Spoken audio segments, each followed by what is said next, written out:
Hello, ladies and gentlemen, and welcome back into Key Time Sports.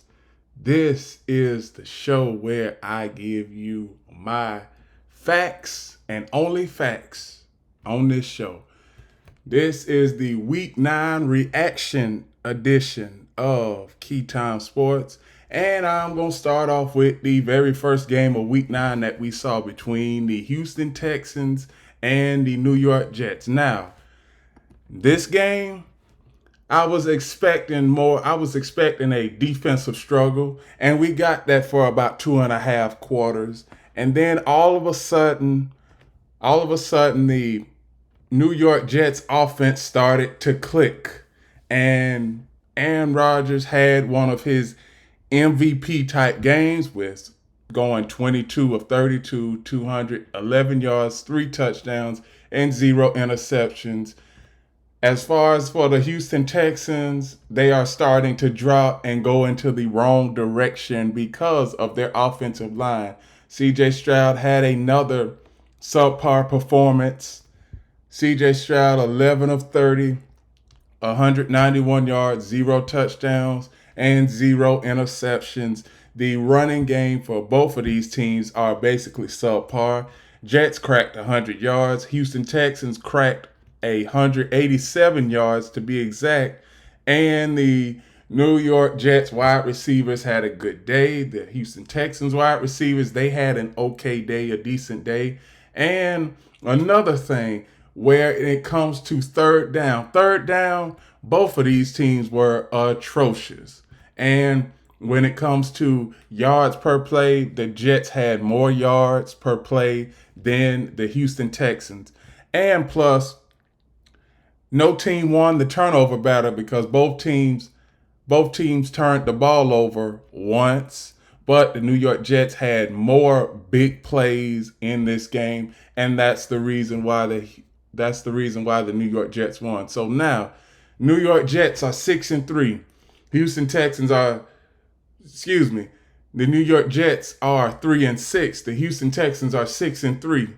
The New York Jets, they have a favorable schedule, but they have got to start winning.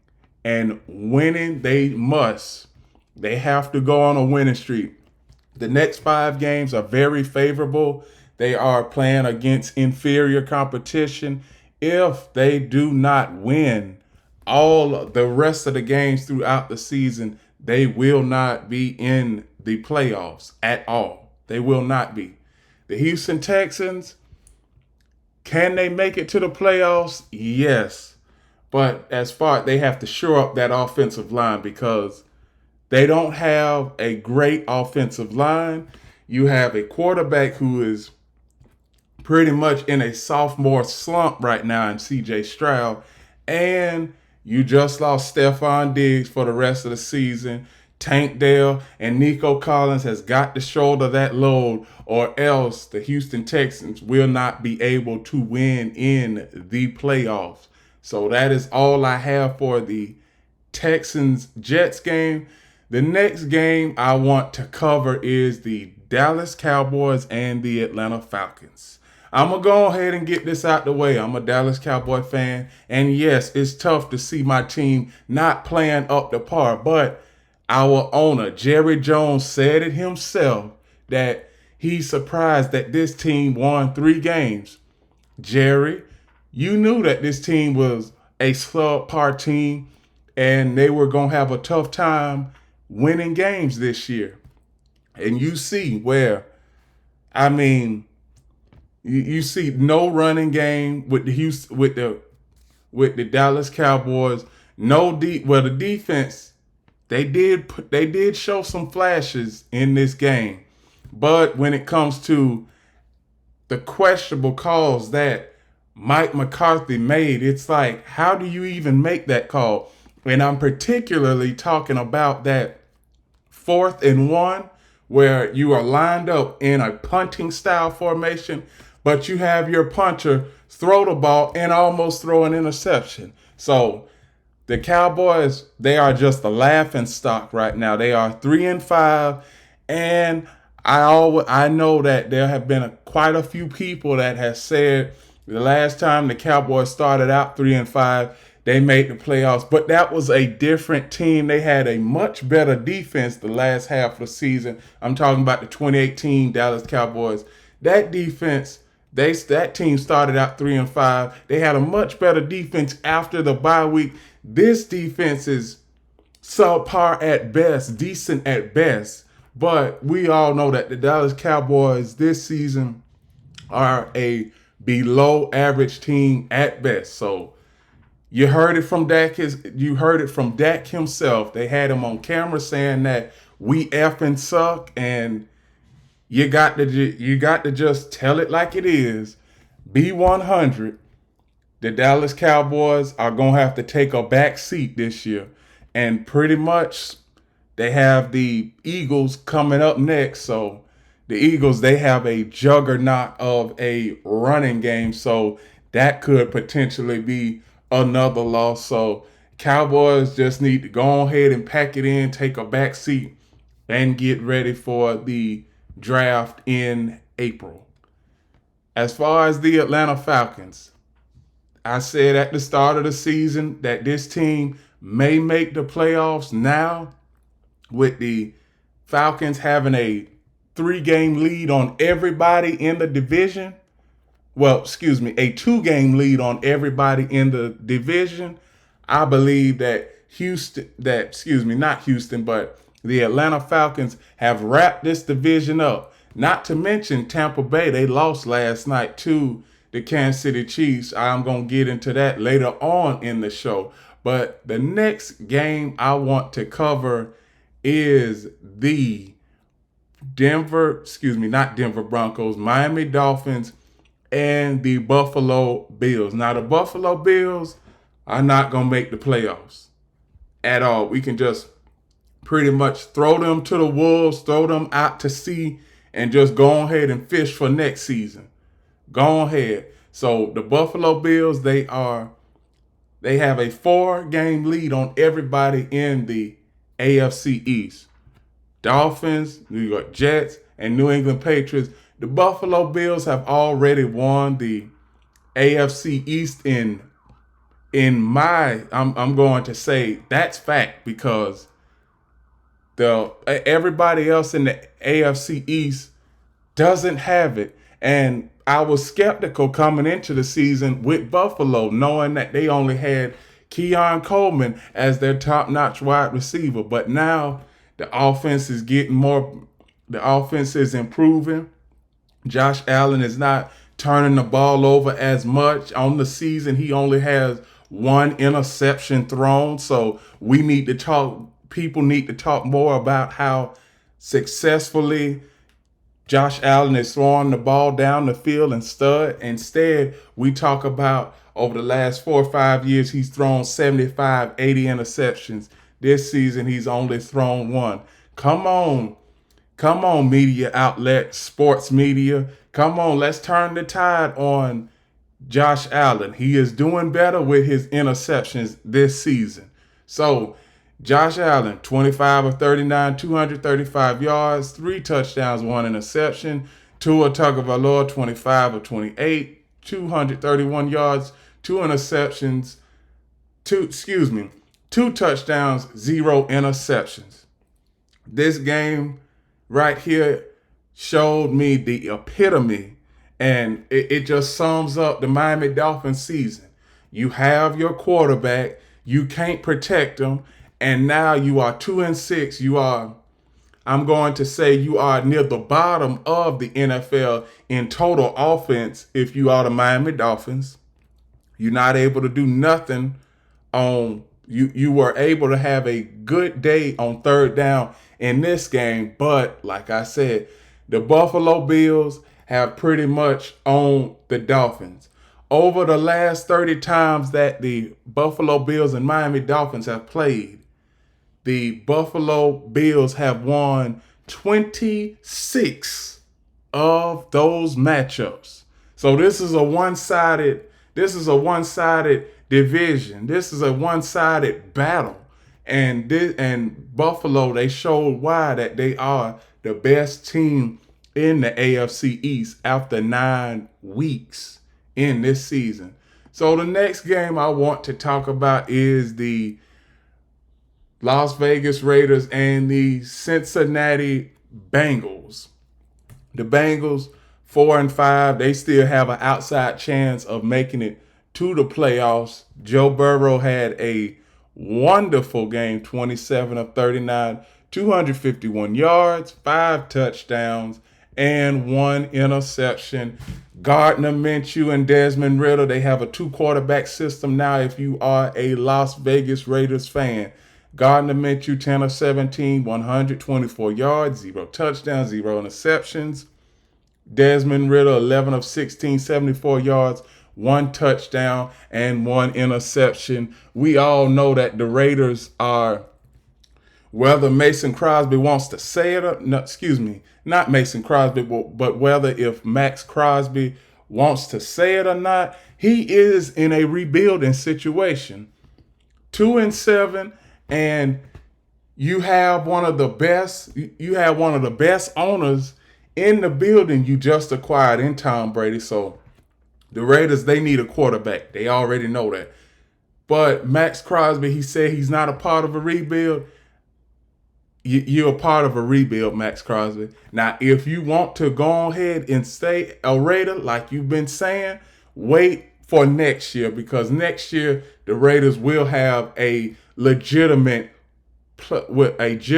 starting quarterback. This year, coming into this year, I said that they were not going to be able to stay close in none of these games. Now, with the exception of Kansas City, they stayed close. But the Bengals, it seemed like the Bengals ran away with this game at halftime. And halftime, it was close. It was 17-10 at halftime. But the Bengals' running game took over, and Joe Burrow did what Joe Burrow does. And that is exactly why the Las Vegas Raiders lost this game, and the Las Vegas Raiders are in the top 5 as far as draft picks come April for the 2025 NFL draft. Next game I want to talk about is the Los Angeles Chargers and the Cleveland Browns. The Cleveland Browns also 2-7, playing for a high draft pick. The Los Angeles Chargers, Justin Herbert, 18 of 27, 282 yards, 2 touchdowns, 0 interceptions. I like what the Los Angeles Chargers are doing because they're not dependent on Justin Herbert to throw the ball 35, 40 times like they was doing when Brandon Staley was the head coach. Now, even though this game they didn't crack 100 yards when it comes to the rushing attack for the Chargers, they were able to make it a game. And it really was a game for about maybe the first 10 or 12 minutes, and then the Chargers, they just ran away with this. Now, as far as the Cleveland Browns, Jameis Winston, 26 of 46, 235 yards, 1 touchdown, and 3 interceptions. The Cleveland Browns, they've been showing buyer's remorse from Deshaun Watson all season. And why not? Because you've basically stunk up the joint since Deshaun Watson came there. You didn't put the necessary talent that you need around him at all. I mean, when you look, Deshaun Watson, as far as how many games he's won for the Cleveland Browns since being in Cleveland, he's only won 5 games. He was basically suspended the first season that he was in Cleveland.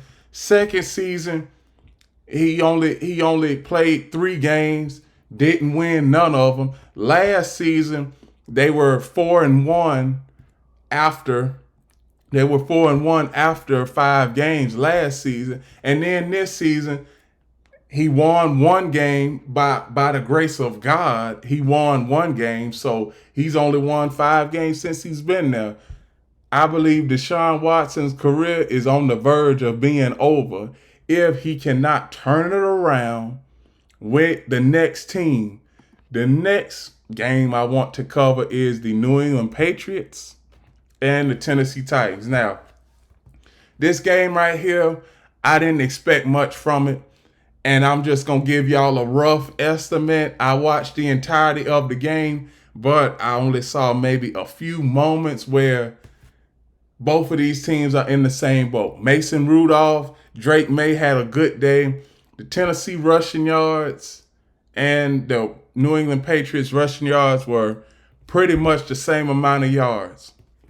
But one thing about it was I'm gonna just go right to third down situations because that's where basically games are won and lost in the NFL on third down. Now, third down for the Patriots, they were 3 of 11, and the Titans were 7 of 16 on third down. So everybody is asking, both of these teams are in the same boat. Yes.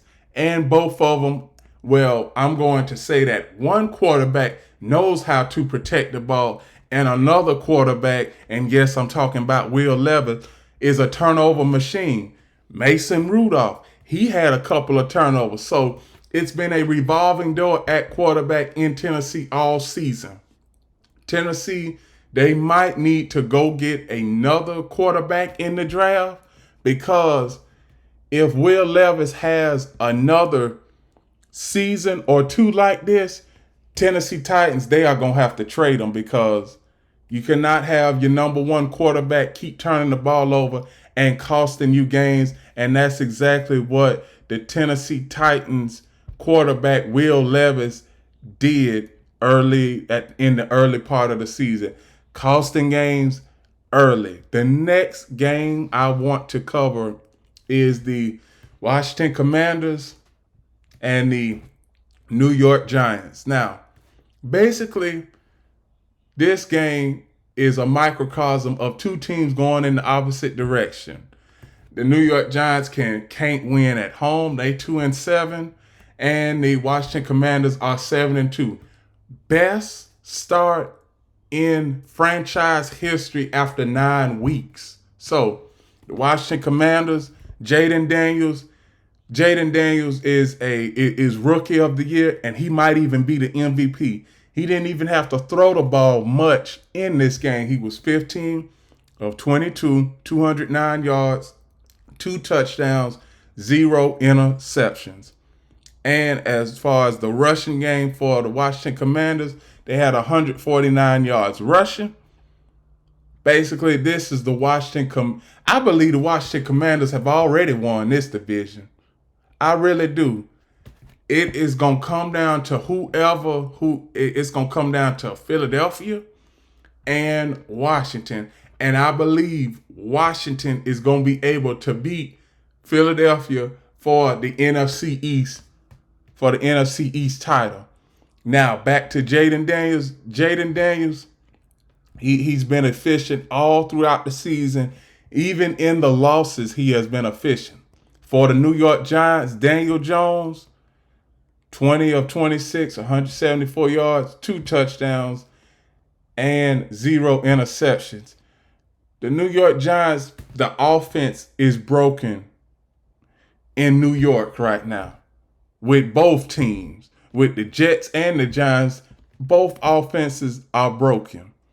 And do the New York Giants have to go and get another quarterback in this coming draft? I would say so, because Daniel Jones, he is not going to be able to keep putting up subpar performances like this. And the New York Giants are trying to get back to the playoffs, not even trying to get back to the playoffs, trying to get back to respectability, relevancy, knowing that when you face the Giants, they are going to be a tough outing. The Giants are not a tough outing right now.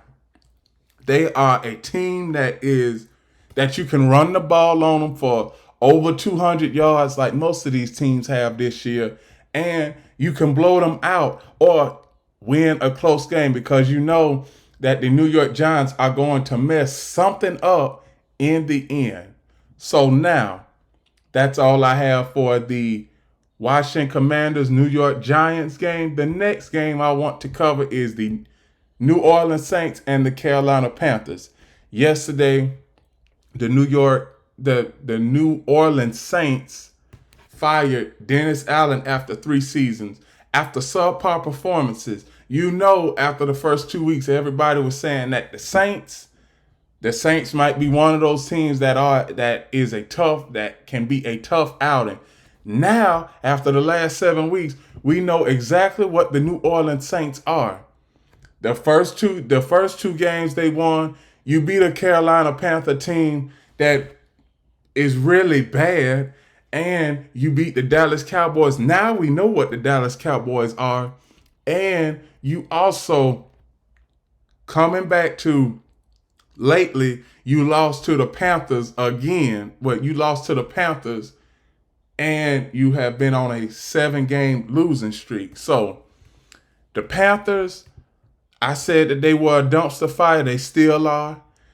The New Orleans Saints just lost to one of the worst teams, if not the worst team in football, and that's why Dennis Allen has been fired. Now, I'm going to tell you, Dennis Allen, he has never been a good, and I do mean a good football head coach in the NFL. His career, he is just going to be a offense or defensive coordinator for the rest of his NFL career. He is never going to be a head coach anymore. Now, those are 2 people that I have listed that teams will never call them to be a head coach. Josh McDaniels and Dennis Allen. Both of those guys will never be head coaches again in the NFL, and you can take that to the bank and book your bottom dollar on it. The next game I want to talk about is the Denver Broncos and the Baltimore Ravens. Now, this game, I looked at this game. The Denver Broncos, they are surprising a lot of people earlier on in the season. They are 5-4 right now. Have a chance at making the playoffs. The Ravens, which is pretty much the second best team other than the Kansas City Chiefs in the AFC right now. Broncos, they went toe-to-toe with them in the first quarter and a half. And then, basically, it was just a blowout after that. So now, what does this say about the Broncos? What this game says about the Broncos is that they are a young and upcoming team. They don't have all of their horses and ducks in a row yet to go toe-to-toe with the Baltimore Ravens or the Kansas City Chiefs, like the Broncos will have to play this coming up weekend. In Kansas City, they play the Chiefs. The Ravens, in this case, they did what they had to do. They were supposed to beat this team by at least 20 points, and that's exactly what they did. The Baltimore Ravens are going to be one of those teams that will be in the thick of things come late next month and early January into late January. So now we see teams now, they are starting to separate themselves, the contenders from the pretenders. Now, both of these teams, I believe that they are playoff contenders. I'm not saying that the Broncos season is over, but they are 5-4. They need to start getting on another winning streak in order to save themselves a playoff spot. The next game I want to cover is the Philadelphia Eagles and Jacksonville Jaguars. Jacksonville Jaguars haven't won a road game yet this season. They are 2-7, one of the worst teams in the NFL. The Eagles, they are in a 2-team race with the Washington Commanders, like I said earlier on in the show. When it comes to the Eagles on third down in this game, they were 9 of 17. The Jaguars were 3 of 10.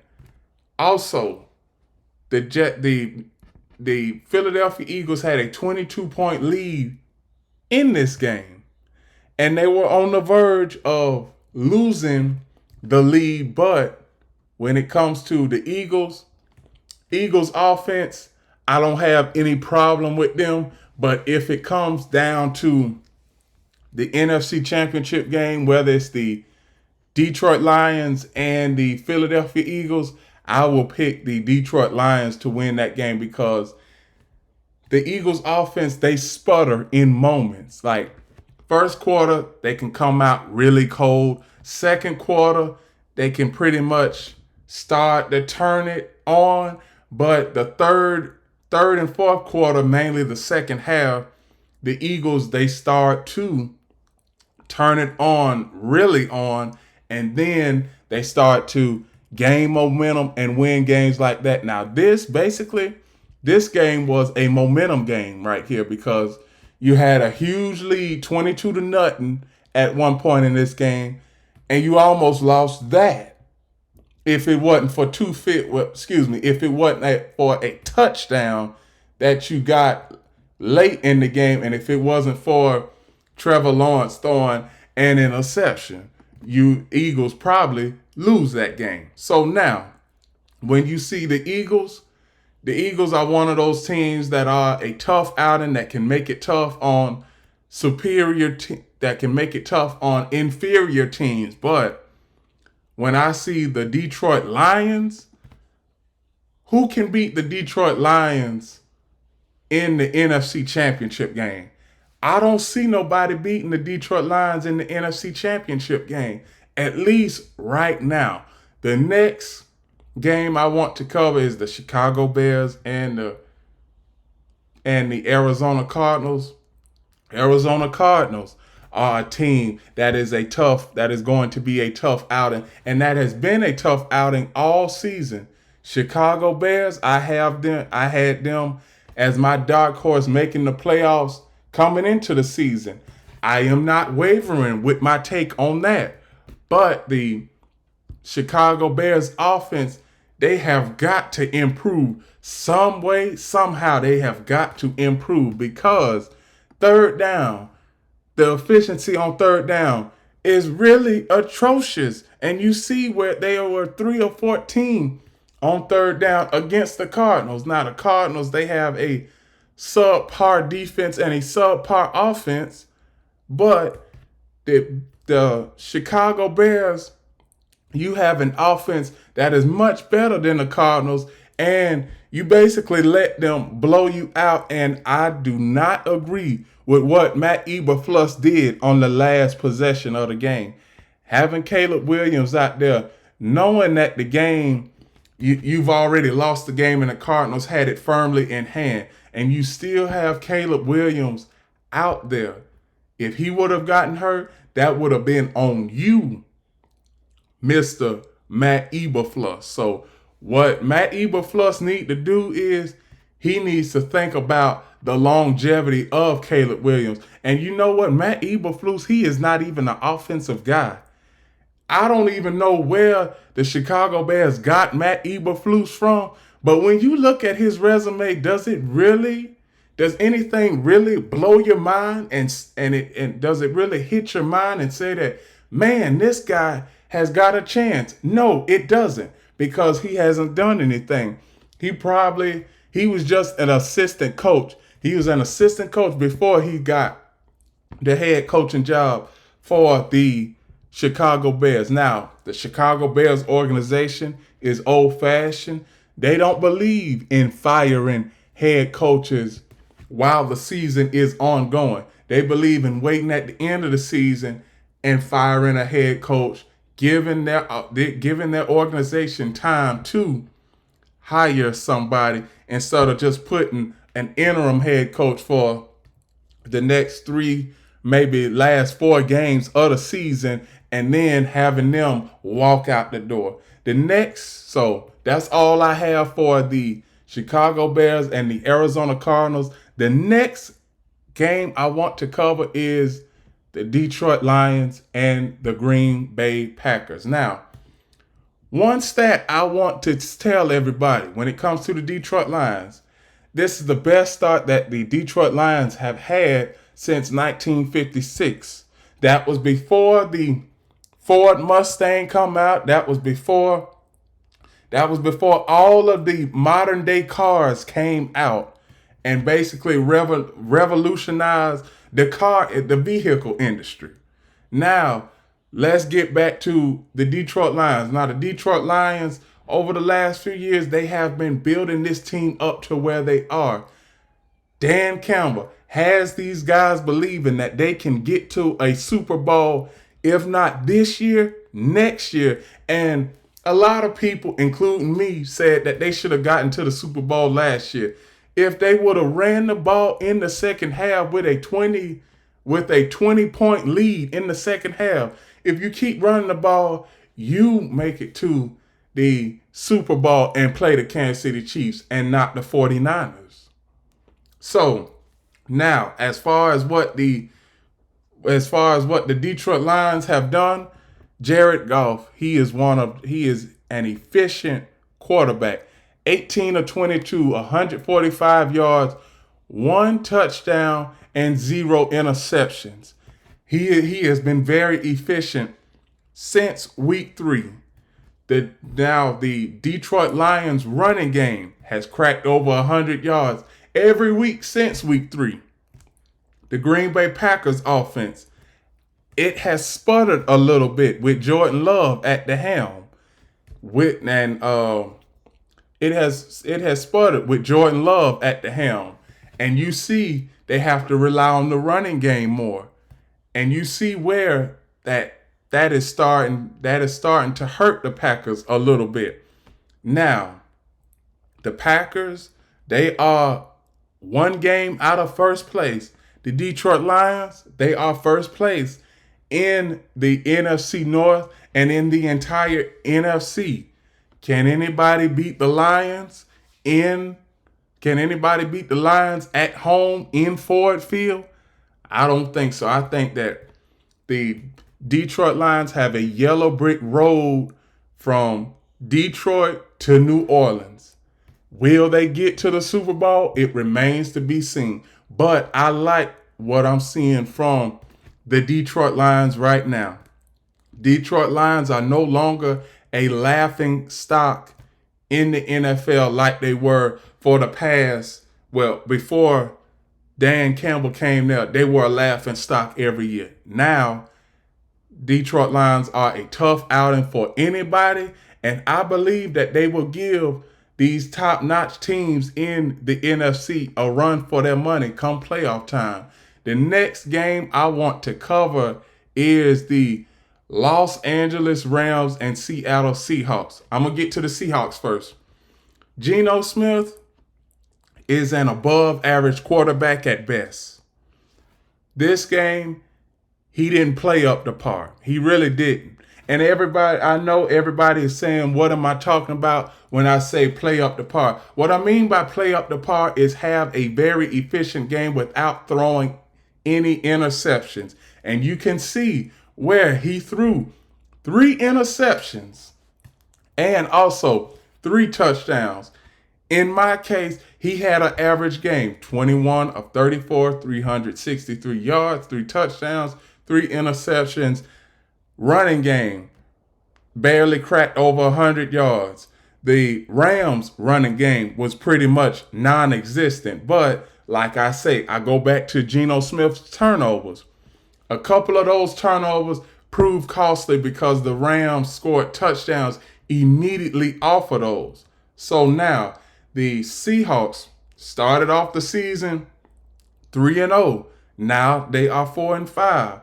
They are pretty much a above average to below average team. Does anybody see the Seahawks getting to the playoffs and making some noise? No, I don't even see that. Does anybody see the Rams making the playoffs this year? Maybe. They're 4-4 right now. They are keeping games close. They have Cooper Kupp. They have Blake Corum at running back. Now they also have Demarcus Robinson, another wide receiver that can help them out. So can the Rams make it to the playoffs? It remains to be seen. The Seattle Seahawks, they have a whole lot to improve on in a short amount of time because we are getting down to the nitty-gritty of the NFL season. And in November and December, for teams that want to make the playoffs, they have got to win every game. they are on the outside looking in right now. The Rams and the Seahawks. So all in all, that was a division game. Those are typical division games where they are going to be close and either team can win in the end. So that's all I have for the Rams and the Seahawks. The next game I want to cover is Sunday Night Football between the Indianapolis Colts and the Minnesota Vikings. I'm going to tell you, ladies and gentlemen, this game was hard to watch because the first half, you only had the Colts, they scored one touchdown, and then you had the Minnesota Vikings, who couldn't do anything in the first half, put up 3 touchdowns in the second half. And basically, this was a lackluster performance on both sides. When you see Joe Flacco, 16 of 27, 179 yards, 0 touchdowns, 1 interception. And you see Sam Darnold, 28 of 34, 290 yards, 3 touchdowns, and 2 interceptions. It was pretty much a lackadaisical offensive output from both teams. Now, when it comes to third down in this game, that is where third down is really where the Vikings won this game. They were 6 of 12, and the Colts were 3 of 11. Obviously, yards per play, Minnesota had more yards per play than the Colts did. As far as the Minnesota Vikings, they started off the season 5-0. Now they are 6-2. Are they just a regular average team, or are they a team that we should still be looking out for? I believe that they are just an average team. They benefited the first 5 weeks of playing subpar competition. The only tough competition they had in the first 5 weeks was, albeit, the Detroit Lions. And the Detroit Lions, they know exactly what the Minnesota Vikings are going to do year in and year out, because they play the Vikings twice a year. The Detroit Lions do. As far as the Indianapolis Colts, they are 4-5, currently on the outside looking in when it comes to the playoff picture. Will the Colts make it to the playoffs? It remains to be seen. But if I had to put money on it, I would say no, because you don't know who is going to start from week to week. You just don't know whether it's Joe Flacco or Anthony Richardson. And Anthony Richardson, I believe he did a disservice to himself, saying that he took himself out the game because he was tired. You wanted to play this game. You were so happy of getting drafted to the Colts, and now you're telling everybody you're tired? The game doesn't work like that. The game moves on with or without you. And now that's all I have for the Colts and Vikings Sunday Night Football game. The last game I want to talk about is what happened last night between the Tampa Bay Buccaneers and the Kansas City Chiefs. Now, Kansas City Chiefs 8-0 in the NFL. Best record in the NFL. And I'm pretty much willing to go out on a limb and say that they are the best team in the NFL. The only trepidation I have about the Detroit Lions is lack of pass rush and the lack of sacks that the defense is getting now. Ever since Aiden Hutchinson got injured in the Dallas game, the Detroit Lions have had a lack of pressure generated towards the quarterback. Now, as far as Monday Night Football concerned, it was an entertaining game. Baker Mayfield had a good game, 23 of 31, 200 yards exactly, 2 touchdowns, 0 interceptions. Patrick Mahomes, 34 of 44, 291 yards, 3 touchdowns, 0 interceptions. The running game for the Buccaneers was basically non-existent. Some points of the game, they broke off big runs. Kansas City, their running game cracked over 100 yards. And when it comes to third down, in this case, third down, the Chiefs, they had a better third down conversion rate in this game. They were 12 of 18. The Buccaneers were 5 of 11. The Buccaneers are supposed to have a great run defense and a great third down defense. We didn't see none of that last night. And the Buccaneers are currently on the outside looking in at 4-5. Will they be able to make the playoffs? That is a huge question mark right now because you don't know what kind of Baker Mayfield you are going to get from week in and week out. Some games he can throw 3-4 interceptions, and then other games like last night where he was supposed to win it, really throw 0 interceptions. Now everybody is saying, why didn't Todd Bowles go for the 2-point conversion after they scored a touchdown? If you miss it, you lose the game, and everybody is saying that why didn't he go for the extra point? If you get it, you are the best coach, play caller in football, an offensive genius, I might add you. But it was like last night it seemed to me like he wanted to take his chances in overtime. And then when I saw the Chiefs get the overtime kickoff, I said that this game is over with. And it was, because Kansas City in overtime, they went down the field a 79-yard drive that took up most of the overtime period. So now the Chiefs are 8-0. And let me tell you, America, the Chiefs have yet to play their best game. And like I always say, you don't want teams to play their best game in September, October, and in November. You want them to play their best games in December and January so that you can prepare yourself and get to February and play in the Super Bowl. And that is exactly what the Chiefs are trying to do. And I think that's what the Chiefs are going to do. Now, the last couple of weeks, I've had people ask me this: do I see the Chiefs going undefeated? I've always been telling people for the last couple of weeks, if they win in Buffalo, they will be undefeated for the rest of the season. But I just want to see how they fare against Buffalo. Now, I am not going to give my prediction for that game just yet. I'm going to wait until that week comes because, as you can see, a lot of things can happen. Players can get injured.